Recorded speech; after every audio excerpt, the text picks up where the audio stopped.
25-year-old former U.S. Marine Andrew Tahmooressi was driving to San Ysidro near San Diego on March 31st with all of his belongings in the back of his Ford F-150 when things took a literal turn for the worse. According to Tahmooressi, he missed the last freeway exit and continued to drive on, unwittingly, into Mexico. Before he knew it, he had run into Mexican Border Patrol agents, which under normal circumstances may have ended with Tahmooressi heading back into the United States. However, Tahmooressi had 3 legally registered firearms in his truck, which he was quick to let the Mexican agents know about. Shockingly, the agents did not believe his story of having no intention of selling the weapons in Mexico, despite Tahmooressi telling them up front about the firearms. Before Tahmooressi knew it, he was surrounded by several dozen agents and placed under arrest.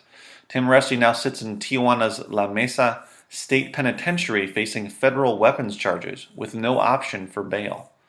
A conviction would carry a sentence of 6 to 21 years in prison. His mother, Jill Tahmooressi, says her son suffers from post-traumatic stress disorder after 2 tours in Afghanistan. She also says he struggles to find his way around places he has driven before, something she called directional dysfunctionality, which may have played a part in him missing the freeway exit. Since being incarcerated, Tahmooressi has endured threats to his life, culminating in a phone call to his mother, where he told her he might be killed that night. Due to his sincere belief he was going to be murdered, he attempted to escape by scampering up and over a gate and then hopping onto 2 different roofs before giving up amidst gunfire from a prison guard. The attempt earned him the moniker Spider-Man. Soon after the escape attempt, he somehow snatched a light bulb, shattered it, and drove it into his neck.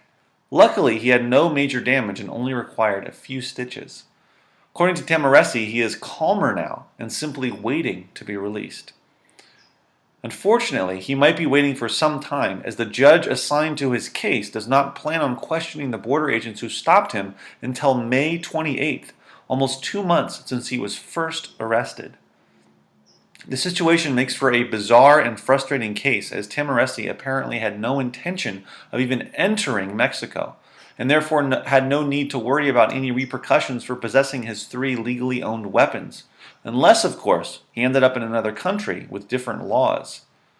This is an awful case of how something as harmless as missing your freeway exit can lead to a potentially life-altering experience.